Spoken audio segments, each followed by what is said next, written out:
కామం అనేది మన సబ్జెక్టేనా? భగవద్గీతలో చెప్పారు. సెక్స్ అంటే మీ దృష్టిలో ఏంటి? చెప్పారు భగవద్గీతలో, ధర్మ అవిరుద్ధో కామోస్మి.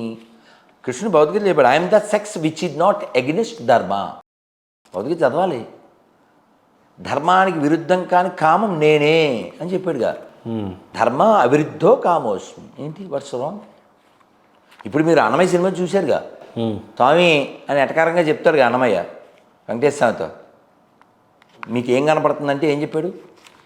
తల్లిదండ్రులు చేసే సృష్టి కార్యం అని చెప్తాడు. మొత్తం దిగిపోద్దిగా ఆయనకి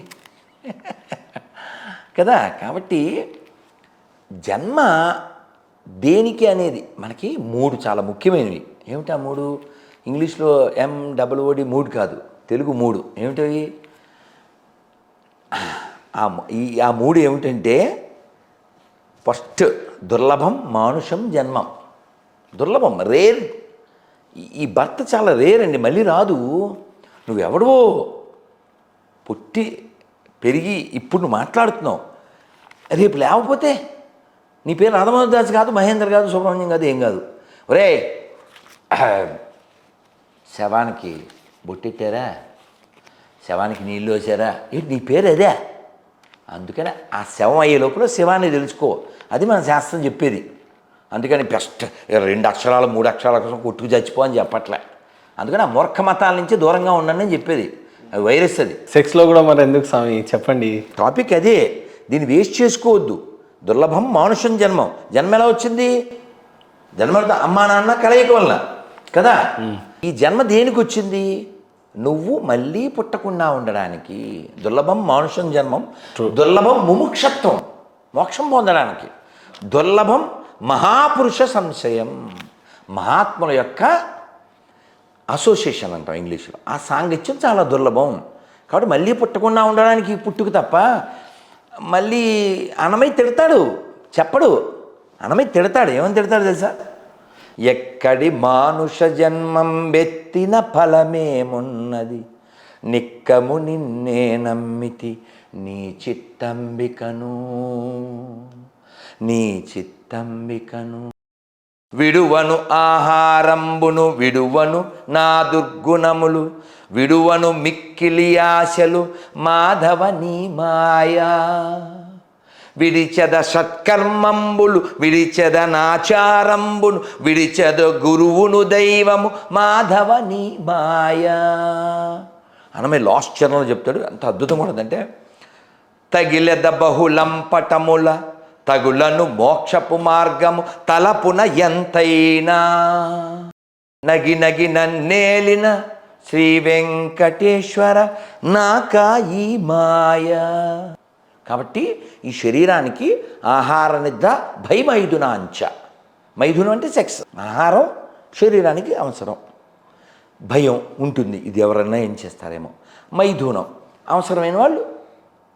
చివరిది ఆహార భయ నిద్ర. ఈ 4 కామన్.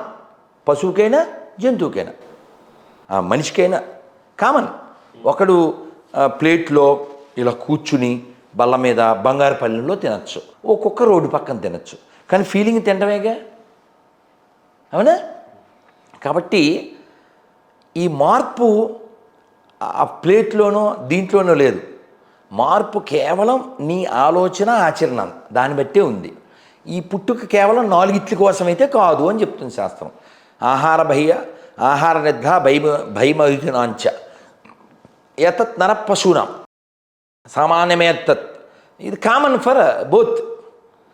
ధర్మేణ హీన పశుభి సమాన.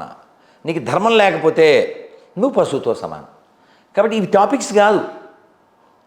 మీరు కావాలితే మీకు రూడ్గా అర్థమయ్యేలాగా, తుకారాం సినిమాలో ఈ తుకారాం మీదకి ఒక ఆవిడని పంపిస్తే ఆయన ఆ అద్దంలో you are going to become అని చెప్తాడు. ఆవిడ అద్దంలోనే ఆవిడకి వృద్ధురాలుగా కనబడుద్ది, కుష్టి అయిపోతుంది, ఆవిడకి అర్థమైపోతుంది. కాబట్టి కేవలం ఈ శరీరానికి సంబంధించిన ఇంద్రియాలు మనస్సుతో మనం ఆగిపోకూడదు. బుద్ధితో, బుద్ధిపై ఎవరైనా తిరిగితే ఏమని తిడతాం? బుద్ధి లేదు అంటుంటాం. బుద్ధికి పైన ఏముంది? ఆత్మ. కాబట్టి మనం అందరం ఆత్మదృష్టితో జీవించి పరమాత్మని చేరాలి. అదే రామాయణం చెబుతుంది, అదే భాగవతం చెప్తుంది, అదే ఉపనిషత్తులు చెప్తున్నాయి, అదే భగవద్గీత చెప్తుంది.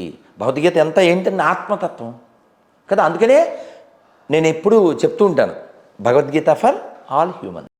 ఇంకా వేరే మతాలు వాళ్ళకే. కాబట్టి ఆత్మదృష్టిని పెంచేటువంటి ప్రతి పుస్తకాన్ని మనం ఫాలో అవ్వాలి. కేవలం అక్షరాల దగ్గర ఆగిపోవడం ఏంటండి. దేవుణ్ణి పొందడానికి ఓం అని కూడా పొందొచ్చు, ఒక అక్షరం. ఓం నమో భగవతే వాసుదేవాయ 12 అక్షరాలు. హరే కృష్ణ హరే కృష్ణ కృష్ణ కృష్ణ హరే హరే, హరే రామ రామ రామ హరే 32 అక్షరాలు. అందుకని ఏదో 2 అక్షరాల దగ్గర ఆగిపోయే మూర్ఖత్వ పిశాచాల నుంచి ఈ దేశము, ధర్మము, ఈ ప్రపంచం రక్షించబడుగాక. విశాలంగా ఆలోచించండి. ఈ జీవితాన్ని సార్థకం చేసుకోండి. అది భగవద్గీత చెప్తుంది, భాగవతం చెప్తుంది. ISKCON one of the organisation which promotes సనాతన ధర్మం. ఇందాక కొట్టకూడదు తిట్టకూడదు అన్న, ఎందుకంటే సెక్స్ అని అడిగిన తర్వాత ఇంత చెప్పారు కదా, మీకు ఎక్స్పీరియన్స్ లేదు అంటే. ఈ ప్రశ్న చాలా పాతది నాన్న. ఈ ప్రశ్న ఎవరు అడిగారు చెప్పు? తెలీదు. మండన మిశ్రుని భార్య ఎవరు? ఓ అంత పాతదా? ఇవన్నీ ఓల్డ్ క్వశ్చన్స్. ఇవేం పెద్ద నువ్వు కొత్త క్వశ్చన్ ఏం అడగట్లేదు నాన్న. ఈ క్వశ్చన్ ఆయన అడిగారు. సామవేదం షణ్ముఖ శర్మ గారు అద్భుతమైన ఎక్స్ప్లెనేషన్ ఇచ్చారు. మనకి శాస్త్రం ఉంది కాబట్టి. ఇంకోటి మా వరకు సెక్స్ ఒకలా ఉంటే మీ వరకు సెక్స్ ఏంటి అంటే మరి కాదు నాన్న. మీరు గుర్తుపెట్టుకోండి, ఎప్పుడైనా ఏదైనా కావాలి అనిపించడానికి కారణం ఏంటి? కోరిక కదా. మరి కోరిక పుట్టడానికి కారణం ఏంటి? నీ అలవాట్లు, నీ ఆహారం కదా. ఇప్పుడు నేనేం తిన్నాను నీ ముందు కదా, సత్వగుణం. అవునా? ఒక్క భోజనం చేస్తాను, రేపు కృష్ణాష్టమి వస్తుంది, నీళ్ళు కూడా తాగడం. ఇలా నెలకి 2 సార్లు ఏకాదశి వస్తుంది. ప్రయాణాలు. సరే, మేము తినే ఆహారాలు మీరు తినరు, కానీ మాకున్నది మీకు ఉంది కదా. అదే మనస్సు, శరీరంలో ఉంది కదా. మనస్సుతో పాటు అది ఉంది కదా. మనస్సు వల్లనే కదా అవన్నీ. అంగం అవుతుంది కదా మీకు. మనస్సు వల్లనే కదా ఇవన్నీ. ఇప్పుడు తల దేనికి వాడాలి? ఆలోచించడానికి. అందుకని తలతో మేకు కొట్టకూడదుగా, బొక్కపడదు స్కల్ కదా. కాబట్టి మనకి భగవంతుడిచ్చిన ప్రతి వస్తువుని దేనికి వాడాలో దానికి వాడాలి. కానీ 100% కంట్రోల్ అవుతాయా స్వామి? మనకు ఉండే బిజినెస్ని బట్టి మనం చేసే బిజినెస్ అంటే ఇంపార్టెంట్ వర్క్. మనకి ఇంపార్టెంట్ అంటే పొద్దున్న లేవడం, జపం చేయడం, మౌనం ఉండడం, చదువుకోవడం, హోమం చేయడం, ఇవన్నీ చేయడానికో ఏదో చేయడానికి అని కాదు స్వామి. మీలాగా ఎవరైనా అవ్వాలనుకుంటారు, ఎందుకంటే మీరు పాటించే ధర్మం ఇస్కాన్తో పాటు ధర్మ ప్రచారం చేస్తూ ఉన్నారు. మీలాంటి వాళ్ళు ఇంకా చాలామంది ఉండాలని కోరుకునే వాళ్ళం. కానీ నిజంగానే కంట్రోల్ చేసుకోగలుగుతామా? ఆహార అలవాట్లు ఆలోచనలతోనే సరిపోతుంది. దీనికి మా పెద్ద స్వామి చెప్పారు.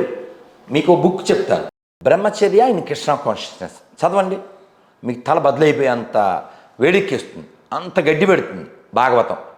భాగవతంలో ఈ టాపిక్స్ బోల్డ్ వస్తాయి. మామూలు గడ్డి పెట్టరు. ఎవరు?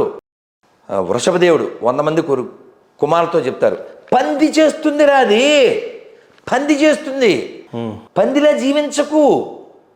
కేవలం దానికోసం కాదు నువ్వు పుట్టింది, హయ్యర్ టేస్ట్. నువ్వు పుట్టింది ఒక ఉన్నత లక్ష్యం, మోక్షం కోసం. అదవుతుందా? కాబట్టి శరీరంలో ఉన్న భాగం వలన నీకు రోగం వచ్చేయకూడదు, యోగం రావాలి. హెల్త్ బాగున్న రోజులు మీకు మీరు బాగా చూసుకోగలరు. మీ జీవిత అంతంలో మీకు వయసు మీద పడ్డప్పుడు, మిమ్మల్ని చూడడానికి ఒక కొడుకో, ఎప్పుడైనా వయసు అయిపోయినప్పుడు మీ పరిస్థితి ఏంటప్పుడు? కాదు, ఇప్పటిదాకా ఎవరు చూశారు? మీకు వయసు ఉంది కాబట్టి మిమ్మల్ని మీరు చూసుకుంటున్నారు. పిచ్చి మాట. భగవద్గీతలో 12వ అధ్యాయంలో 19వ శ్లోకం, భగవద్గీతలో 4వ అధ్యాయంలో 22వ శ్లోకం. ఇవి నేను ఫాలో అయ్యేది. ఏమండి, ఇంత వాయిస్ మా అన్నయ్యకి రాదుగా, మా తమ్ముడికి రాదుగా. ఈ వంశం సెలెక్టెడ్.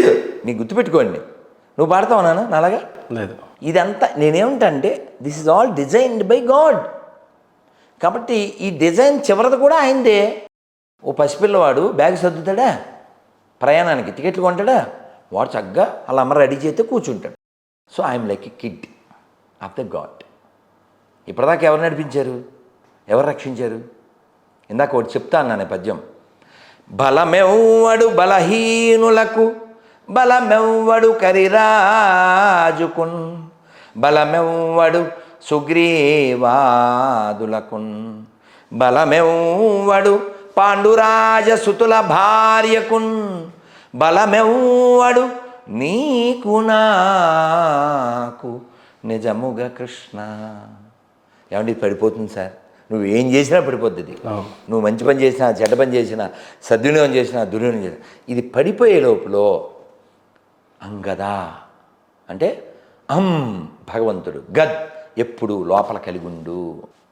మీరు అంగము అన్నారు, నేను అంగదా అన్నాను. ఎప్పుడు లోపల భగవంతుని కలిగి ఉండు. శరీరంలో ఒక భాగాన్ని కాదు, యోగాన్ని కలిగి ఉండు. శరీరం పడిపోయేటప్పుడు నారాయణ అనగలుగు. అలా అనడం కోసం నిత్యం అభ్యాసం చేయి. పొద్దున్న చూడండి నేను మాట్లాడను, మరి మాట్లాడకుండా ఏం చేస్తావు? మేడ మీదకి వెళ్ళి భౌతిక చదువుతా, హోమం చేస్తా, జపం చేస్తా, అటు ఇటు తిరుగుతూ. ఇవన్నీ ఎందుకు? ప్రాక్టీస్ దేనికి? చిట్ట చివర ఎప్పుడు పడిపోయినా కృష్ణ నరజన్మ బందాగి నాలుగేరు ఆగే నారాయణన భారదే. కృష్ణ ఇది కన్నడ. నరజన్మ వచ్చినందుకు, నాలుగున్నందుకు నారాయణ అనొచ్చు కదా, కృష్ణ అనొచ్చు కదా. అందుకే పురందాస్ చెప్పారు. ఏం చెప్పారు? రామనామ పాయాసక్కే కృష్ణనామ సెక్కే రే విఠల నామ తుప్పవ జవసి బాయ సప్పిరీసిరో. ఏం చెప్పాను?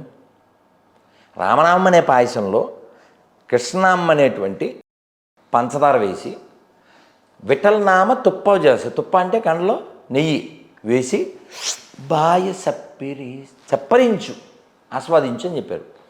మీకు భోజనం ఫుల్గా చేశారండి, మళ్ళీ వాడు వచ్చి సార్ మంచి బిర్యానీ తెచ్చాను సార్ అన్నారనుకో, పెట్టు అంటావేంటి? అనవు. ఎందుకని? నిండు ఉంటుంది ఆల్రెడీ నిండిపోయిందిగా. అలా భగవన్నామం చేయడం, భగవంతుడి కథ వినడం, భగవంతుడి గురించి ఆలోచించడం, ఆ సేవలో నిమగ్నం అవడం వలన ఇంకా వేరే దాని మీద ధ్యాస రాదు. నువ్వు బేవర్చుకుంటే ఈ will mind they will workshop అవుద్ది. అందుకని నేను ఉండనుగా. ఇందాక ఏం చెప్పాను మీతో? ఇందాక ఖాళీగా ఉన్నప్పుడు ఎవరన్నా పిలిస్తే ఎవరన్నా ఆనందపడతాడు, నాకు ఎవరన్నా పిలిస్తే బీపీ వస్తుంది అంటాడు. ఎందుకని? నాకు టైం లేదు కదా. నేను పుస్తకాలు గుట్టల కొద్దీ ఉన్నాయి, నాకు అవి చదవాలి. కాబట్టి మనం ఈ శరీరంతో, ఈ ఇంద్రియాల ద్వారా పొందే ఆనందం ఏదైనా లిమిటెడే. గుర్తుపెట్టుకోండి. మీకు పదార్థం ఇష్టమని చెప్పండి. Sweet, fruits. ఉదాహరణకి మీకు గులాబ్ జామ్ ఇష్టం, ఎన్ని తింటారు? 50 అయితే తినలేవు కదా. ఐస్ క్రీము 2 కేజీలు అయితే తినలేవు కదా. మరి ఇష్టం అన్నావు, సిస్టం ఒప్పుకోదు కదా. సేమ్ శరీరంలో ఉండే అన్ని ఇంద్రియాలు, అన్ని భాగాల పరిస్థితి అదే. కాబట్టి అన్లిమిటెడ్ హ్యాపీ ఎక్కడుందో అక్కడ వెతుకుతాం. అది నేర్పించారు ప్రభుపాదుల వారు. అన్లిమిటెడ్ హ్యాపీ ఇన్ కృష్ణనామ. దానికి అందుకనే ఓ మంచి సంస్కృత పదం ఉంది, నందతి నందతి నందతి నిత్యం. సింహాచల శాస్త్రి గారు చాలా వాడుతూ ఉంటారు ఈ పదం. మాకు సంస్కృతంలో ఒక కీర్తన పొద్దున్నే పాడతాం 4:30కి. అదేంటది? అది తర్వాత సాంగ్ కూడా పాడే, అది మళ్ళీ వస్తుంది.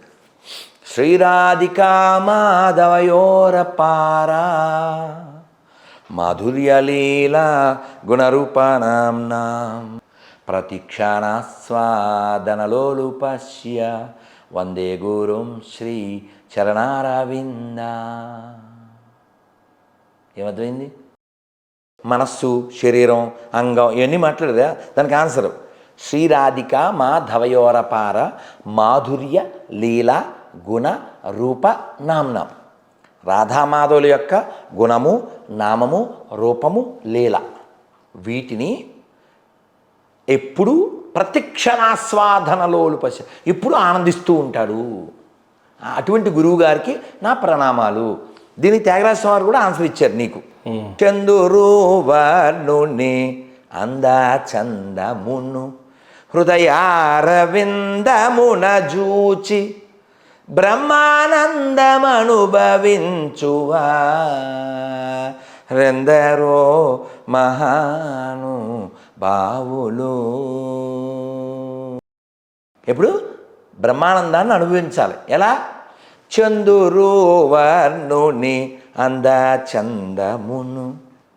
చంద్రుల్లాంటి అందచందము కలిగిన ఆ రామచంద్రమూర్తిని హృదయంలో చూసి ఎప్పుడూ బ్రహ్మానందం అనుభవిస్తుంటే ఇది తుచ్చం కదా.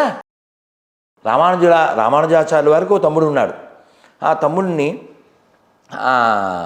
ఆయన వాళ్ళ పిన్ని వచ్చి నీవు ఎలాగా పెళ్లి చేసుకుని వదిలేసి సంసారం వదిలేసి సన్యాసం అయిపోయావు, వీడన్నా చేసుకోకపోతే ఎలాగా అందావిడ అని గోవింద పెరుమాళ్ళని పిలిచారు. ఆయన చెప్పాడు రామానుజుల వారు. చెబితే పెళ్లి చేసుకున్నాడు.